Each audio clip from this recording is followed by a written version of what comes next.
Michael Pitre is a graduate of Louisiana State University, where he was a double major in history and creative writing.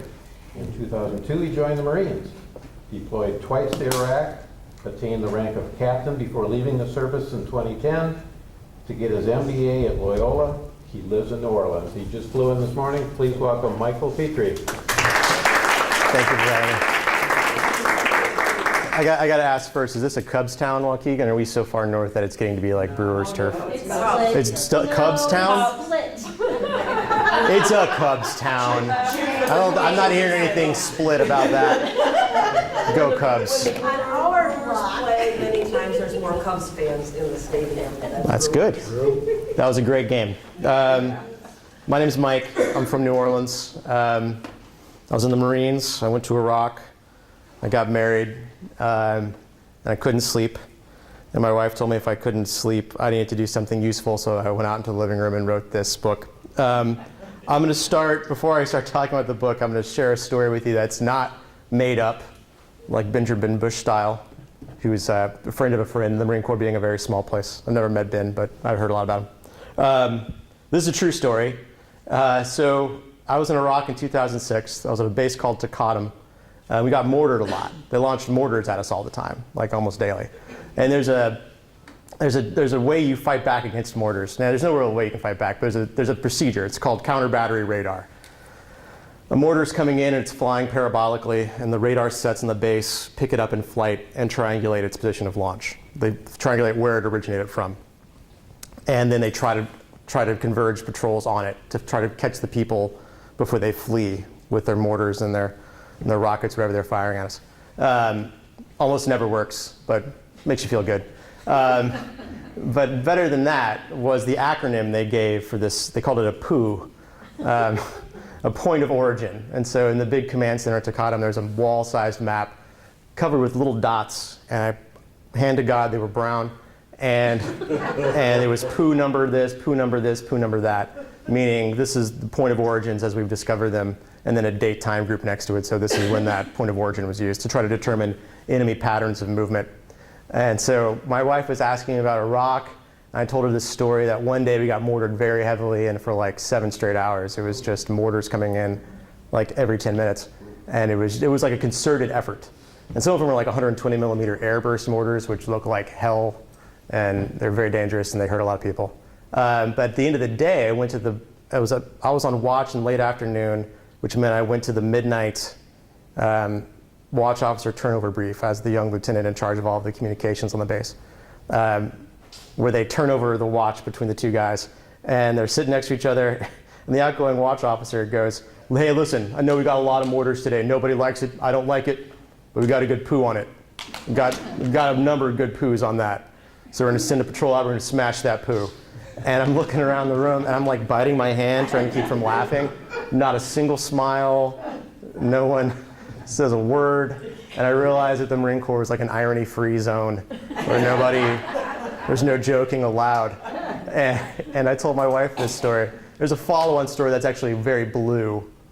I'm going to tell it. I'm in a library, all right? So the next day I decided, I'd been put in charge of the change of command ceremony for my company commander. And everyone in the briefing started referring to it as the CO's cock, change of command ceremony. And like, again, no smiles, no irony, nothing. And so then I went into the briefing the next day to see how far I could push it. And I started talking about all the things I was doing with the CO's cock. Nobody batted an eye, nobody laughed, nobody cared. And so I told my wife this story once. I was pretty drunk. This is 2010. I just got out of the Marine Corps, so I was drunk all the time. And she goes, "You know what you're doing, right?" I was like, "I don't know. No, I'm telling you a story, making you laugh." She said, "No, you're doing the decoy story again." And I didn't realize what was going on was that people had asked me to tell them about a very specific incident in Iraq that they knew I'd been a part of, and I just didn't do it. I was like, "Here's a funny story." And I told them the funny story. And then she's like, "You know you're a coward, right?" I was like, "Yeah, I know I'm a coward." So she said, "You need to tell stories that aren't decoy stories at some point in your life." And so then I started writing this book, which is where I put all the stories that aren't decoys, that are the things you're not really ever going to talk about because it's not fun. And because it didn't take me long after I left the service to realize that people had it all wrong about what the real hazards of service in Iraq were. The real hazards of service in Iraq were not physical, they were moral. And living with the moral aftermath of the war in Iraq and Afghanistan, we're only just now starting to come to terms with it. I would leave the wire and I was wearing 45 pounds of body armor. And I was inside of a armored vehicle that could deflect almost any attack. Not to say that the attacks didn't get through and kill you and your friends at times. But I had it much better than the people around. They're the Iraqis who were nearby all the time. And so I want to write a novel about Iraq that had very little gunfire in it, and also took place as much in the years after the war as in it. And the novel, Fives and 25s, is the title. Has 3 narrators, one of whom, I'm going to sit. Is that all right with everybody if I sit down? Yes. Because I'm going to read from it in a moment. Then I'm going to keep talking, and then I'm going to read some more, and then keep talking, and then I'm going to say, ask me questions. Thank you, Arts Council, for being so patient with me, for being very impromptu. The 3 narrators in the novel are, one, a former Marine Corps officer who gets out of the service and goes to business school in New Orleans, not autobiographical. The second narrator, who's American, is a young guy who had been a corpsman in the Navy. The Marine Corps doesn't have its own medical staff. We borrow them from the Navy. So this young man, Lester Pleasant, had been a medic in Lieutenant Pete Donovan's platoon. And the third narrator, who is most important to me, his name is Kateb al-Hariri, but the name he goes by amongst the Americans is Dodge. He's working for them as an interpreter. And they're not allowed to know his real name. And through the course of the book, you discover why he's having to work for the Americans. He's a young guy. He was studying English at Baghdad University and writing his thesis on Huck Finn. And the invasion turns it all upside down. So I'm going to start reading now from the point of view of Pete Donavan, from the very first chapter. He's the first perspective we see. And he is going to business school and he's drinking too much. And he gets an email from his old corporal, Corporal Zahn, who wants to meet out for a beer in New Orleans because he's in town for a wedding. And Donavan does not want to do it. He does not want to go meet his old corporal. He wants to be done with that part of his life. But eventually his conscience gets to him and he goes out to meet Zahn. And this is what happens when he goes to meet Zahn in this bar. I walked to St. Charles Avenue, and after waiting for the streetcar in the cold, I arrived at the bar 30 minutes late. It's one of those drop ceiling places uptown near campus, pool tables and nasty fluorescent lights. It's cold. I pull the jacket tighter around my shoulders and push with my hands in my pockets through the thick plastic sheeting that serves as a door. Zahn's voice hits me all at once, like a belt to the face. It's how I remember him, barking orders into a pack of young men. But I don't see him. Just young guys in suits, all huddled around a touchscreen video game on the bar. A shaggy giant shoves his way through the pack, unhemmed pants making an untidy mound of fabric around his shoes. His wide frame towers over them and he shouts, "There, the bottom's a different color." And with a sinking heart, I realize it's Zahn. He paws at the screen with the thick, limp digits of an all-day drunk, light beer sloshing from the plastic cup in his other hand. I walk over and tap him on the shoulder. He spins around, takes a moment to place me, then smiles and wraps me in a bear hug. My head settles in the middle of his chest. Beer spills down my back. "Sir," he slurs softly. "No," I mumble into his shirt, "not anymore." And I realize suddenly how happy I am to see him. The rest of his suit fits worse than the pants, like he borrowed it from his dad. He's gained weight and grown a beard. The Zahn I knew kept his blonde hair close cropped against his scalp. Now it's so long and knotted it's hard to tell where the hair ends and the beard begins. He's not wearing his wedding ring or the dog tags to which he once kept his wedding ring taped. I searched for the Marine I knew behind the bad suit and the swollen face. I can't find him. Zahn introduces me to his friends, high school buddies who haven't seen him in years apparently. They've all just come from a rehearsal dinner, but I get the sense that Zahn's the only drunk one. I'm buying you a beer, sir, he says. I'm drinking beer, let me go get two. Stay put, all right? Don't go no place. He lumbers down the bar and leaves me with him. Salesman playing the part of young gentleman. They take turns keeping me occupied, square up one at a time and launch volleys of firm handshakes. Practiced eye contact learned from their fathers, glowing praise for the potential customer. Hey, it's really great to meet you. Hey, Walter's been talking about you. You in the war? Talking up a storm, man. Hey, it's really great that you came out to see him. They step away in twos and threes to convene hushed impromptu meetings, as if these councils of war are out of earshot, or that their one-on-one fraternity rush routine has me too distracted to listen in. They aren't, and I'm not. I hear them discussing Zahn, what to do about him. It's killing their buzz, this depressive oaf in their midst, this almost forgotten interloper who's hijacked their night. All these guys in their mid-20s with their nice suits. Zahn snuck in, and they don't know him anymore. I see it clearly. Zahn does not. It dawns on me why they're being so affable, why they're in such a hurry to make a friend of me, asking questions about my life, questions about business school, questions about New Orleans. They act genuinely interested, but always bring the conversation back to Zahn, mentioning offhand his problems, inching closer to the clinical with their language, problems, issues, disorders. They're manufacturing a bond, I see, for later in the night, when Zahn inevitably passes out or puts his hand through a window. One of his friends will take me aside and say, hey man, you mind taking him home with you? We can't get him into the hotel like this. I'm overcome by a wave of nausea, and I begin constructing an excuse to leave early and take Zahn, my old corporal, with me. Something that won't embarrass him, something that makes sense, anything to get him out of here. Which is when a fight breaks out in the back of the bar. A pint glass shatters against the cinder block wall, and a young voice shouts, you want to throw down, motherfucker? I suspect Zahn, missing on his trip to the bar for over 5 minutes, has found trouble. I hustle over to the standoff with the rest, 5 of them and 5 of us, but Zahn is nowhere to be seen. I assess the situation, a Tulane undergraduate through the pint glass, I gather, by way of response to a perceived slight from one of Zahn's meeker friends. The undergraduate has the collar popped on his ratty polo shirt and his baseball cap turned around. Brown hair falls loose from his hat, draping across his forehead just so. He advances menacingly on Zahn's friend until the poor kid is backed up to the wall.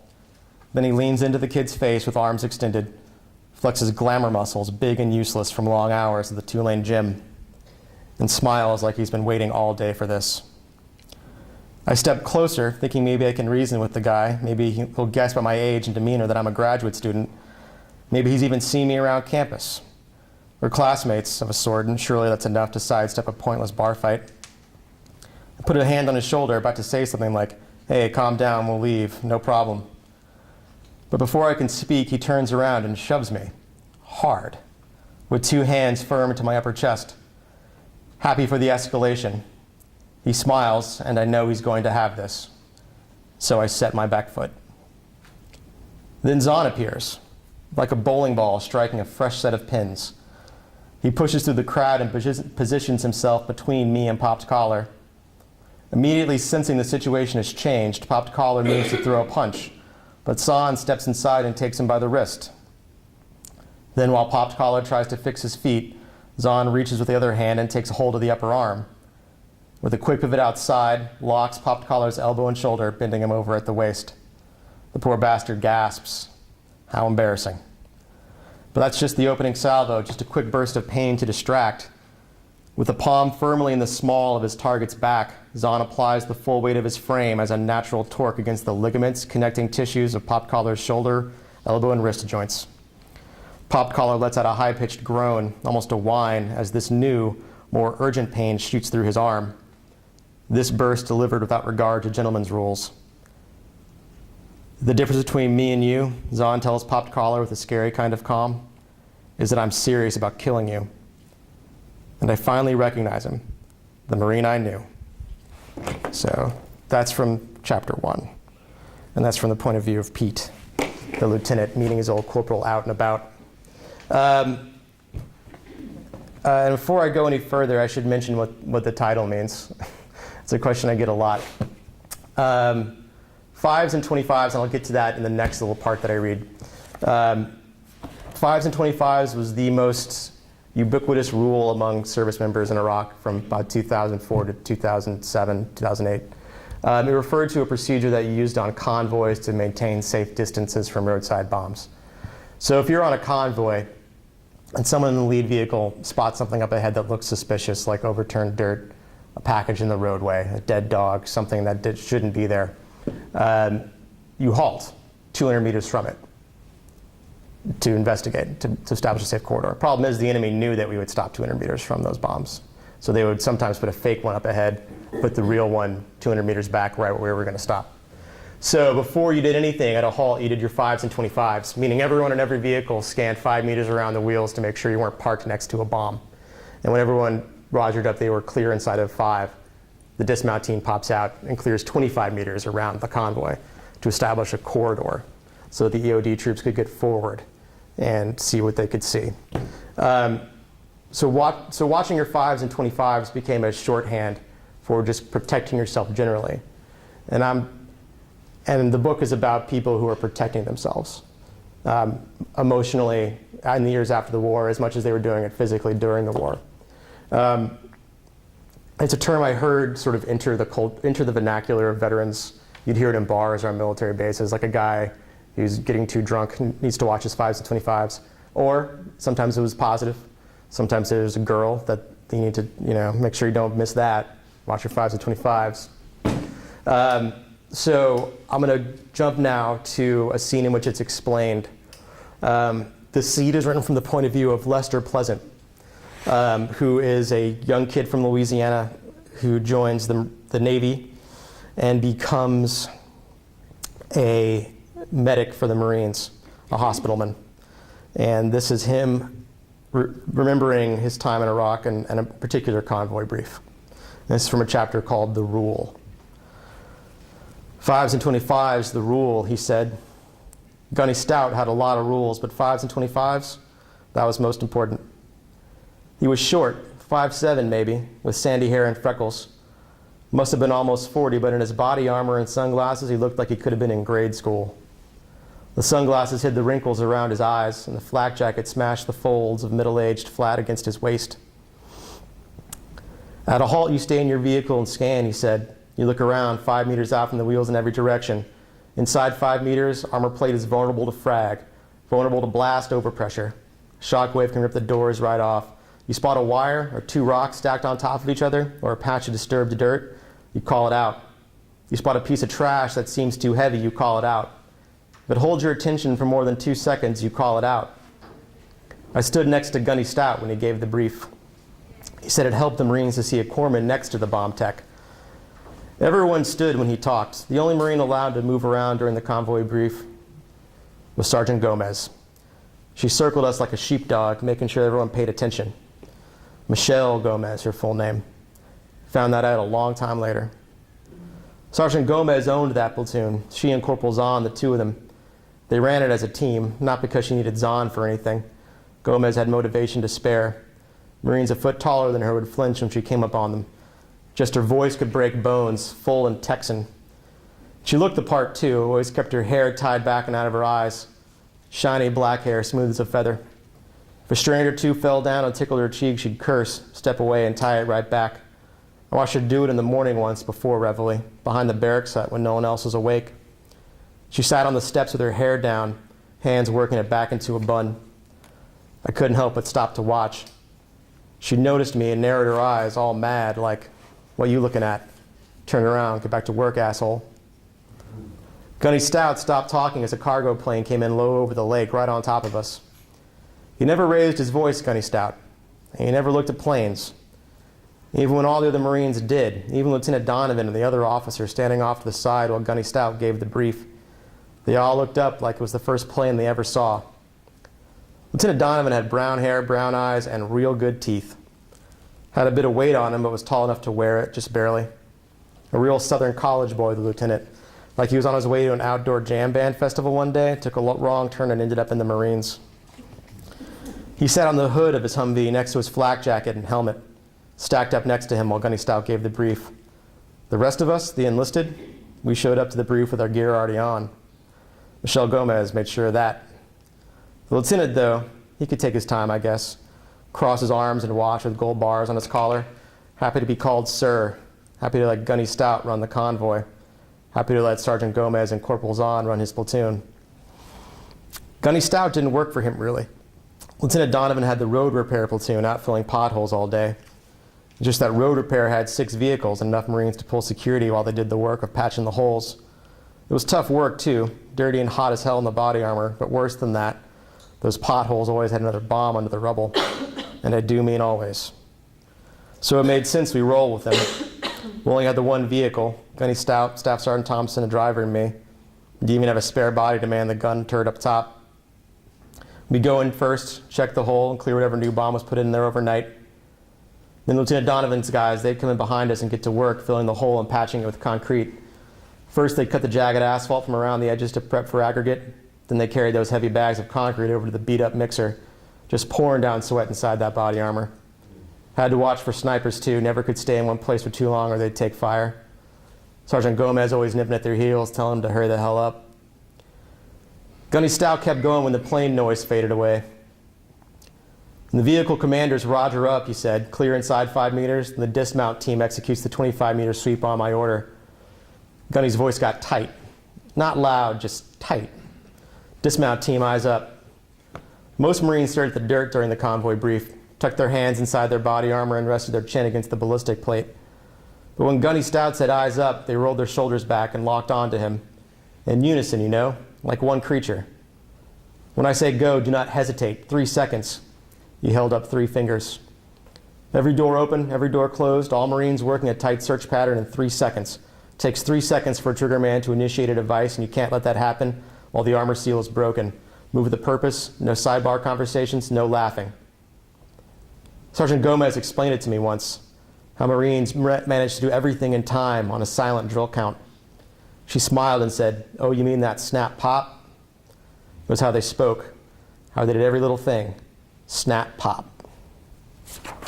All right, I should say something now too before I keep reading. So EOD techs, before the wars in Iraq and Afghanistan, they were really thought of as like blue-collar lunch pail dudes whose job it was to be the bomb squad on a base or to go out to bombing ranges and deal with unexploded ordnance there. They weren't thought of as this high-speed, low-drag combat unit. They became that in Iraq and Afghanistan because they were so important for clearing bombs out of these holes. And a good friend of mine had this job of filling potholes in Iraq in 2005, and I did ask him that question, how many of those potholes that you had to fill had another bomb in them? He's like, oh, every one of them. Like, it was a dumb question. Because you could put an IED in a hole very quickly. Someone would drop an artillery shell in there, takes him 5 seconds, he drives away. Next guy comes through, puts the trigger device on, the ignition trigger in, drives away, he takes him 5 seconds. Last guy comes through, puts the arming device in, connects it to a battery, turns the failsafe off, drives off. Takes no time at all to put an IED in. And the only time you're going to get caught is when you're digging a hole. So they just stopped digging holes. They would put them in culverts, put them behind railings on bridges, put them on top of bridges sometimes so that they would swing down on top of you. So yeah, the job of this platoon that Lieutenant Donavan has is to fill potholes, which sounds super banal, but it was like the most dangerous job I ever encountered. A quick aside on EOD techs, this is kind of funny. This is actually, it starts off not funny. So they were being killed and maimed at a rate that was unsustainable in 2005, 2006. Because it's a very small community, and they were the guys who were clearing all of the bombs. There weren't a lot of them. And so the discussion started going around, are we going to run out of EOD techs? It was a real thing. It was like, and it was possible. And so the call kind of went out across the Marine Corps, volunteer for EOD service, and every Marine I knew like put their hand up. They wanted to go do it. And several of my Marines actually made it to the INDOC trial. It didn't hurt that they were offering a $100,000 re-enlistment bonus, but that was not why these guys were volunteering to go EOD. Because it was just, you're a young dude, you're in the Marine Corps, you want to do the badass stuff. EOD was the most badass thing available. So the INDOC to go to EOD school is twofold. First test was the physical part where you put on the whole big bomb suit, you pick up heavy stuff, you have to do it and like run up and down a tarmac, you have to do it in a certain amount of time without passing out. And so all my Marines trained really hard for that portion of the indoc, and they all passed. They were not prepared for the second part of the indoc, which was a grammar test. Not a joke, grammar. Because EOD school apparently in Florida is just all big manuals about how to make pieces of ordnance safe. And it's all, this piece of ordnance is safe when this condition is met, but not this condition, but that condition, but not this one. All these logical conjunctions. And so you have to pass a grammar test to go to that school to keep people from failing out. So you meet guys at downrange, like EOD techs, and you'd be like, hey, be careful, man. Like, hey, don't worry about me. My grammar is impeccable. I'm a Superman. I'm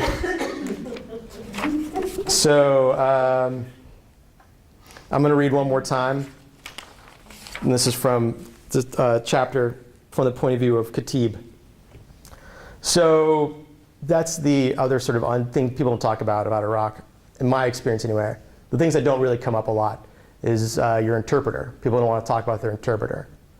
Not because they didn't love their interpreters, because we loved our interpreters by and large, but because we left them there.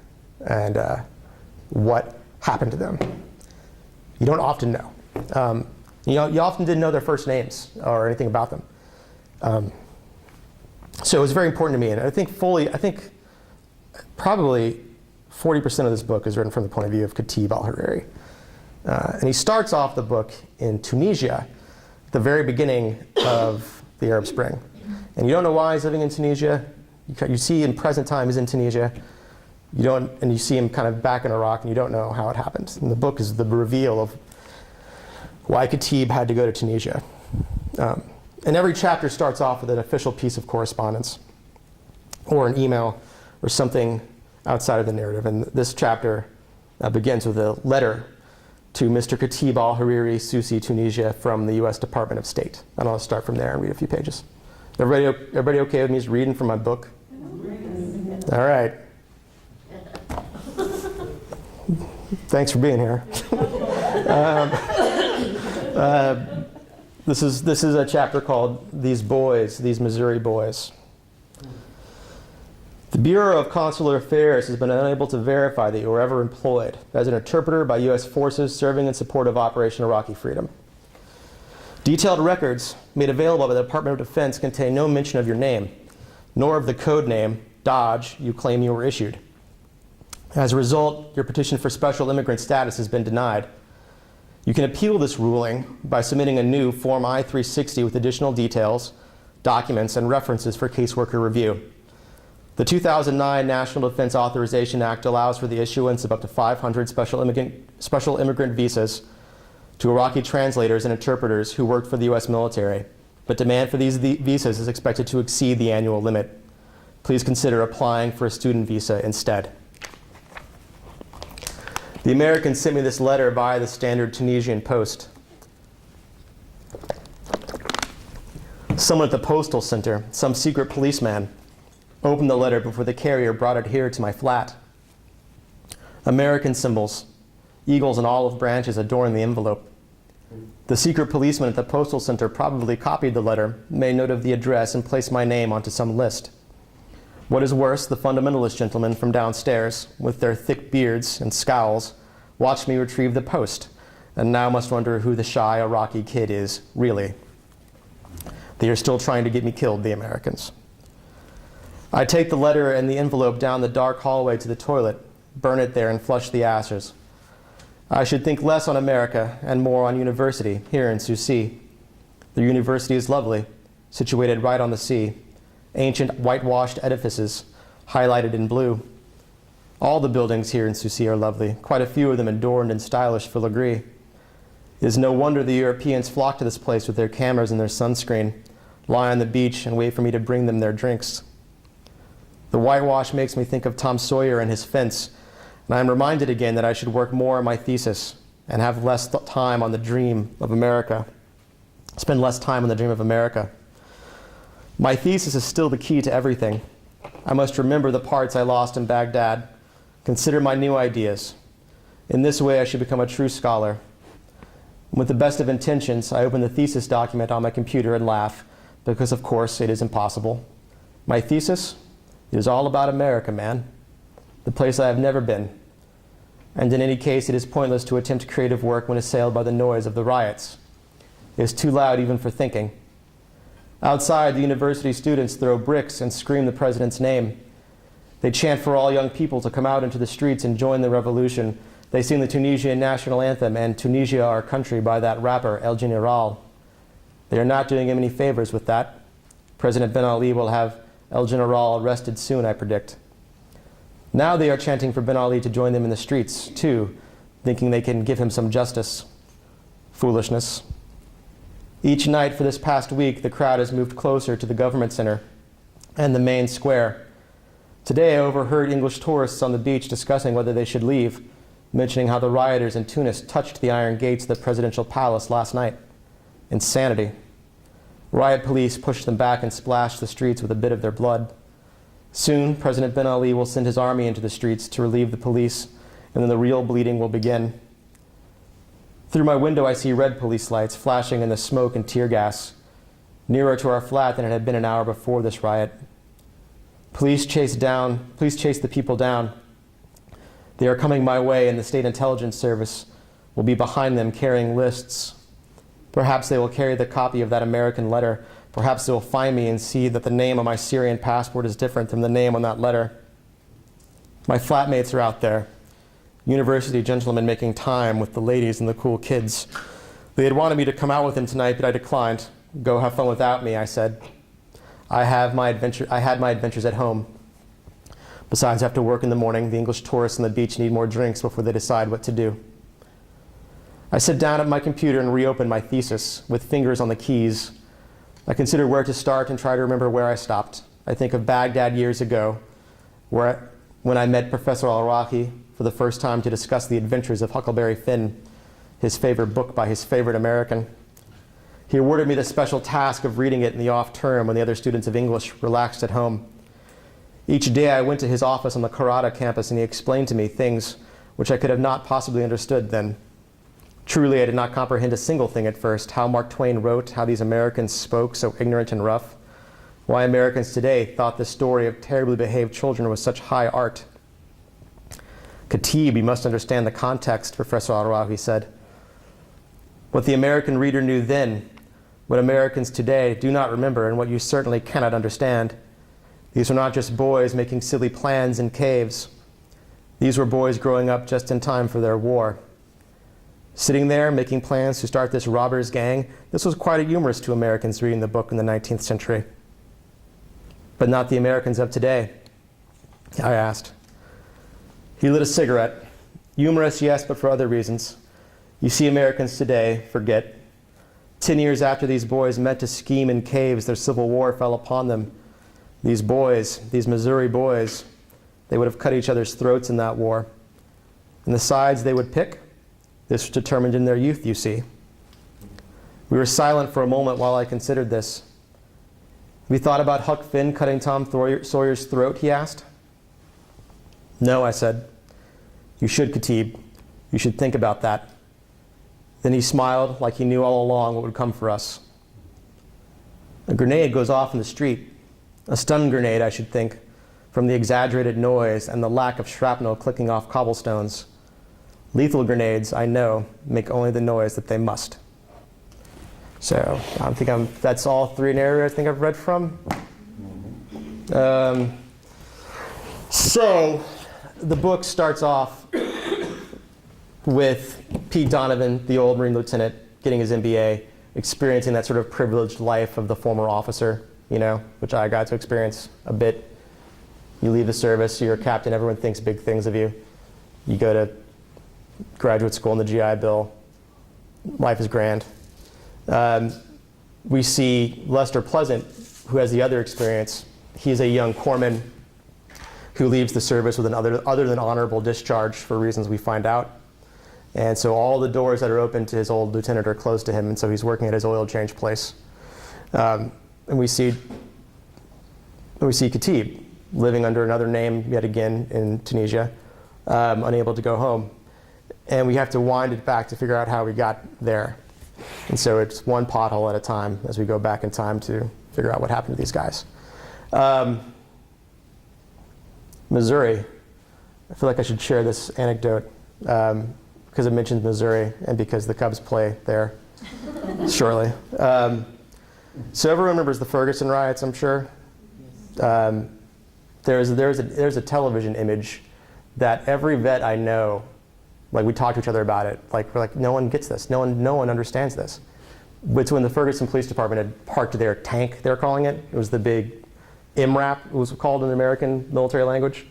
Mine-resistant ambush protecting vehicle. It was a big IED-proof, like 18-wheeler that got converted. So everyone remembers that, right? There's a guy, I think a Ferguson police officer sitting on top of it with a sniper rifle. Apparently no one in America knows where that vehicle comes from. No one has any idea. So around 2006, the US military, we were losing about 3 people a day in Iraq to IEDs, every day. And it was because the Humvees were not suited to take an IED hit. They had a big flat bottom. If the blast got up underneath it, it would throw the vehicle. And if we didn't have the right equipment to keep the gunner in the vehicle, which oftentimes we didn't, the gunner would get thrown out almost immediately and the vehicle would typically land on him and kill him. And that was so, we had vehicles that weren't suited to provide any sort of protection against roadside bombs. So the US military started looking around like, okay, what military in the world has experience with this sort of tactic with these sorts of roadside bombs and has built purposely designed vehicles to defeat this threat? And lo and behold, the apartheid South African government had done it in the 1980s. Because the ANC and their campaign against apartheid South Africa in the 80s, their principal weapon was the roadside bomb. And so they built this series of vehicles, the Cougar, the Gazelle, the other ones, the Puma. They're all named after African animals because they were designed and built in South Africa and to an earlier degree up in Rhodesia. And so there are images, film, of South African apartheid police officers breaking up township riots with the exact same vehicle that the Ferguson police had parked in the middle of Ferguson, and no one has yet figured this out. So we bought as many of them as we could because they had V-shaped holes and they kept you alive. But it was in that sort of moment where I was talking to my friends watching the Ferguson riots, like is any journalist going to pick up on this? That there's an apartheid South African military vehicle parked in the middle of Ferguson? And nobody did. Not a single journalist picked up on that. Which is when I kind of realized with my buddies, like, man, we know things that people don't know. Because no one was paying attention for like 6 years. I guess people were.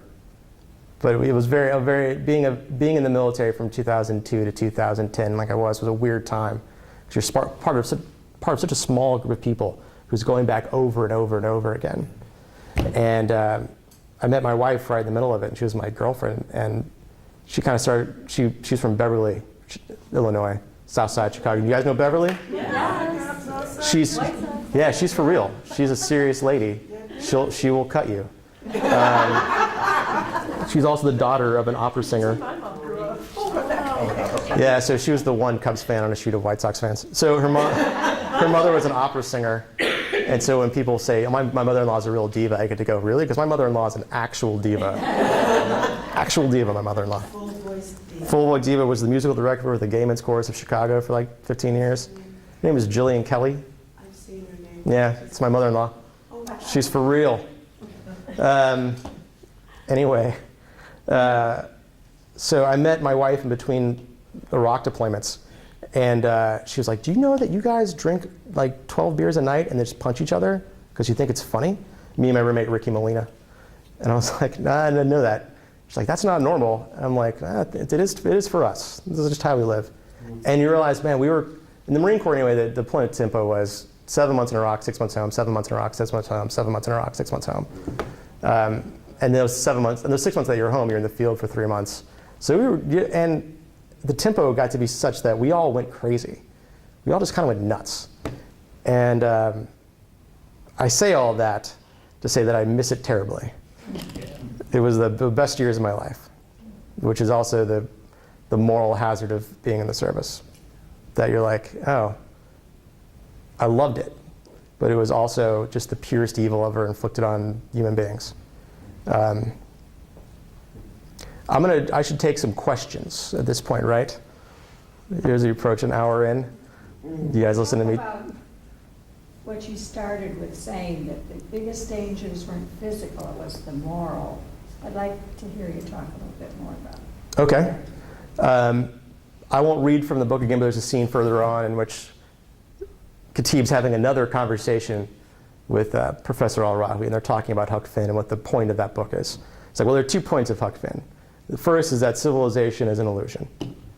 The second point of Huck Finn is that the only law is your conscience, right?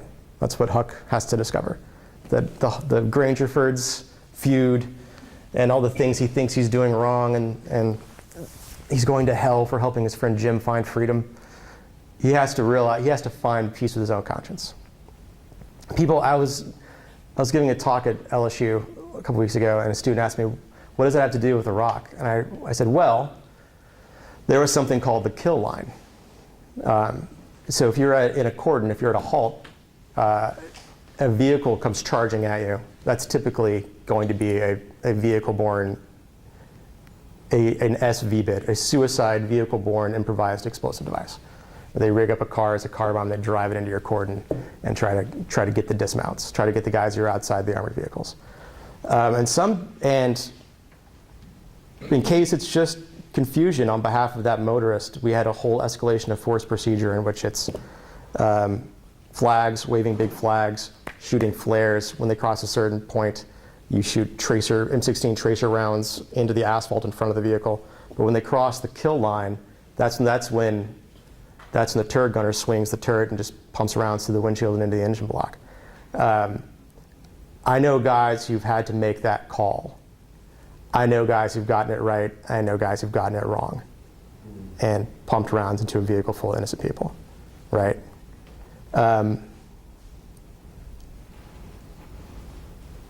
I know that they wish I know these guys, having seen what happened to the inside of those cars that were filled with innocent people, that they would have said it to me, that they would give their life to undo that, right? That's the moral hazard of service in Iraq. That's the best example I can think of. But then that's at the micro level of like the individual day-to-day actions. But then there's the macro level where we went into a place and took it apart, right? It was an oppressive, horrifying, Orwellian dictatorship, right? But we needed to come with something better than we did, which was a bunch of young Republicans from Texas who were like, I'm in charge of redoing the traffic laws. Like, really, you 26-year-old dick? You're in charge of rewriting the laws of this country whose language you don't speak and whose history you don't know? Yeah. So there was, on the macro level, as a young officer, you saw it. Like, we took their world apart. And there are a couple of things you could never get Iraqis to believe. I worked with Iraqi soldiers quite a lot. Just my role of being a little worker bee who would go out and set up communications equipment. A couple of things you couldn't get Iraqis to believe. One was that we landed on the moon, that Americans landed on the moon. They're like, no, you've been here for 3 years. The power still doesn't work. And you did not go to the moon. And they were probably just messing with me, but it was still a very good point. The second one was that you could just move to America and become an American. And they're like, you mean an American citizen? I'm like, no, an American. You can move to America and you'll become a citizen, you'll be an American. Because their point of view is, well, I can move to France and become a French citizen, but I won't be French. I won't be English. I can move to Norway. I won't ever be Norwegian. Like, the decoupling of ethnicity from nationality was really weird to them. And then that's a whole fraught question in itself, but at least we're, in theory, making progress on that front. Yeah, does that answer? I think I answered more than your question. More question than you asked me. I think you're getting to the heart of several things here, one of which is, would we ever win there because we don't understand that part of the world and how they think, and you guys go in and have to do the same thing over and over and over. And Yeah. so- Here's the thing too, I get accused of being an anti-war dude. Like, hey, I was in the Marine Corps. I had no problem with warfare and fighting. I mean, I was a volunteer. I had to jump through all kinds of hoops to get into that position, and I did it knowingly at every step. I had to volunteer for the military, I had to volunteer for the Marine Corps, I had to volunteer for officer candidate school, I had to volunteer for the ground side, deploying units. I encountered things in Iraq, deeds perpetrated by the Al-Qaeda types who flooded into the place, and into Western Iraq anyway. We called them AQI at the time, Al-Qaeda in Iraq. They are now ISIS. It's the same group of people. They got thrown out around 2007 back into Jordan and Syria. They came back after we left. But I saw some of the things that those guys were doing in Iraq. I mean, putting whole families into, one building and blowing it up, killing 3 generations of a family, like men, women, and children, like had heads in the desert. I saw all these things. I had no problem. I was not traumatized by being part of an enterprise that killed those people. I was fine with it. What I would have preferred to killing them is beating them, right? We thought we could kill our way out of it, and we couldn't. Now that I got that off my chest on film. Wild Blue, Yeah, Air Force vet, right? that's true. That's true. I am well, but detachment, Tesla detachment 65, Insular Air Force Base, Oh, Turkey. Turkey. Yeah. I was the only thing that said, oh, England, Italy, Turkey. Turkey's Anybody great. Wait, anybody put Turkey on it then? When? My name's Genevieve Petroselli. Hi, Genevieve. I'm coming to Thank you for being here. here for now. One of the things that I'm a Quaker, and we had done an exhibit of all the groups of people who had lost, who we had lost. But we made it a point to also name the estimate of how many Iraqi people Yeah. were killed.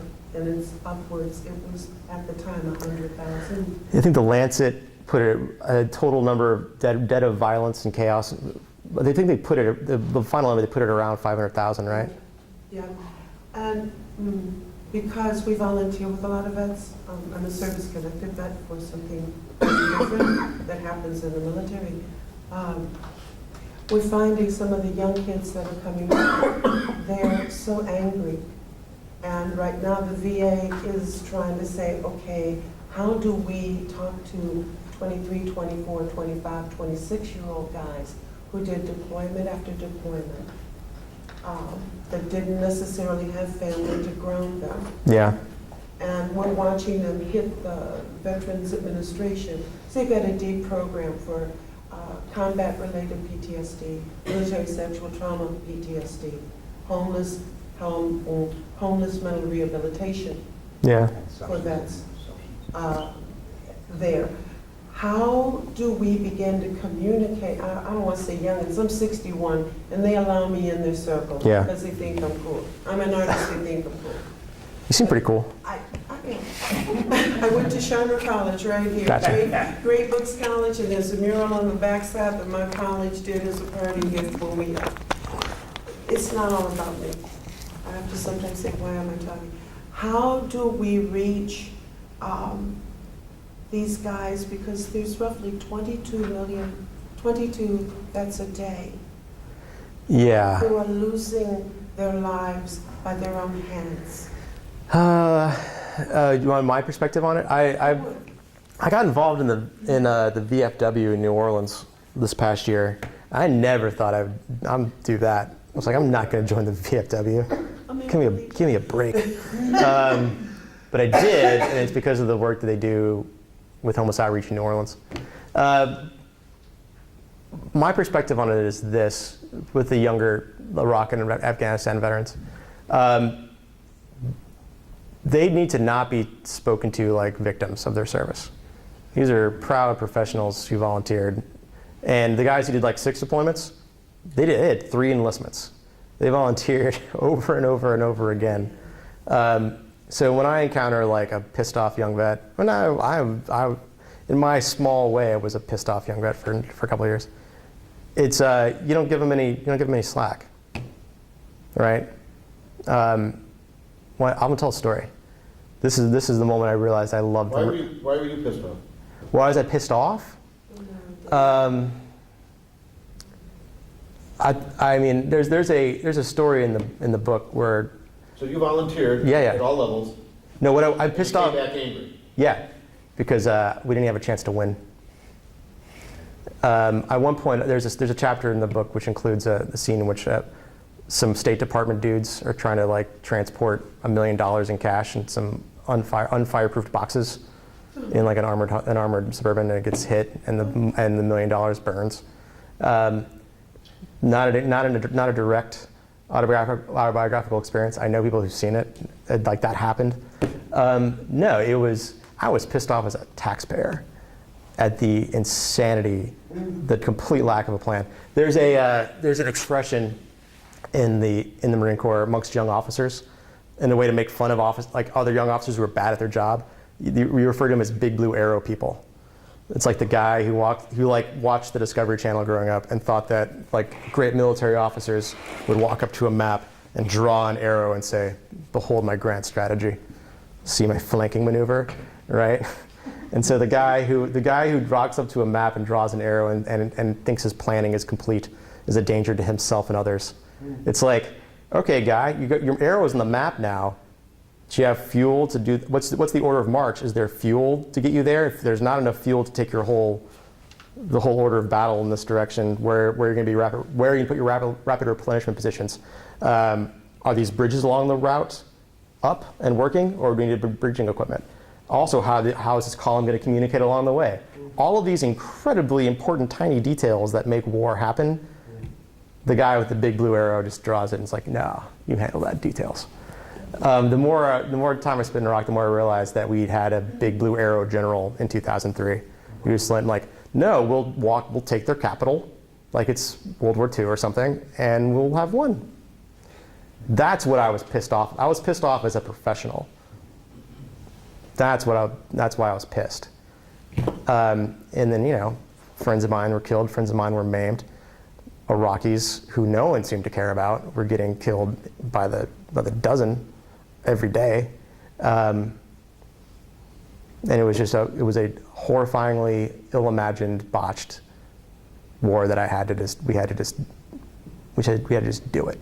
We just got through it for years. So you think that's pretty much the same thing from Vietnam? I don't know. I wasn't alive then.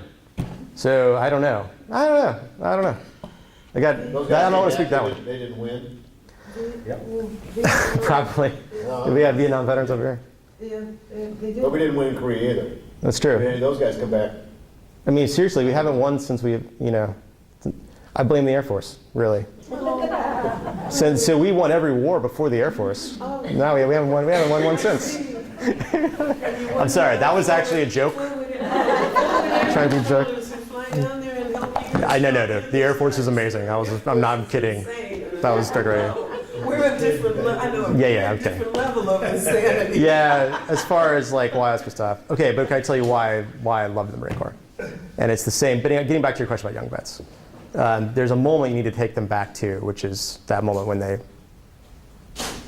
they loved it. Okay. My moment when I loved it, I was in officer candidate school in Quantico. It was like the third week, and officer candidate school differs from boot camp in that you can just like raise your hand and quit.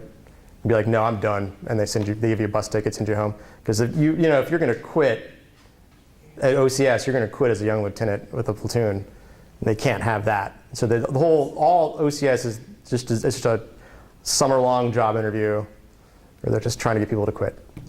And so the first time that you're away from the drill instructors, they're not running down at you like rabid dogs, is something called log PT, where they take all these training platoons, they line you up next to these tree trunks. It's one squad per tree trunk, and a squad is 12 candidates. And the drill instructors basically say, hey, each squad gets a tree trunk, pick it up, run it through the woods, we'll see you at the chow hall. And we're gonna give you a 5-minute head start, then we're running you down. And so I was like, this is awesome. And that's all the instructions they give you. And it does two things. One, it exposes who the true leaders are in the squad, the people who are going to arrange the squad in height order. So the tallest guys are at the back, the shortest guys are at the front. And the other rule is there can only be 10 people on the log. And so the leaders emerge, the guys who are like, okay, rotate in and out, 10 guys on the log, 2 guys running alongside, and don't let the log rest on your shoulder, because when you let it rest on your shoulder, you're screwing everyone behind you. And we were doing it, we were running through the woods, and there was a candidate in front of me, just right in front of me, and he kind of touched the log with his hands, and then just let it sit on his shoulder, and he was letting everyone else carry his weight. And if the drill instructors had been there, they would have seen it immediately, and I knew that he'd waited for that moment when no one was looking. He thought he didn't have to do the right thing when no one was looking, and I was just looking at this guy, and I was just like, I hate you, you son of a bitch, just letting someone else carry your weight. And the entire run, the log is hitting you. And so everyone's getting a bruise, but the guy who's not holding it up, it's hitting him a lot more. And so this guy in front of me is just getting walloped by this log. Anyway, we reach the chow hall, we drop, or the exercise field near the chow hall, drop all the logs, and we kind of line up in formation, and we're waiting in the rain to go in. And the guy who had the log on his shoulders right in front of me, and he has a bruise that's like 9 shades of orange and purple from here to here. And it's like the mark of Cain. And I'm looking at him like, you bastard, I hate you so much. I hate this place. And then I feel my senior drill instructor coming up from behind, and he's looking at everybody's shoulder. And he walks by the guy in front of me, sees the bruise, stops, reverses course, and just smiles at him. Like, you're standing at attention, so he can't look back. And he leans over and smells the entire bruise in a very theatrical way, and then whispers to him in a loud whisper, "You bruise easy. I bet you're a bleeder." And then walks away. And it was just the most intimidating thing I'd ever heard. But I was also, at that moment, I was like, I love it here. They're gonna have to kill me. I'm not. I was like, that was the end of the show. It's like, they're gonna have to kill me. I'm not leaving. When it was a place that held people to account, that had standards and held people to account. And that as a young lieutenant and as a young captain in the Marine Corps, it really mattered if I was good at my job or bad at my job. If I was bad at my job, people got hurt. That's what I miss, and that's what I loved. And that's why I still love the people I was with.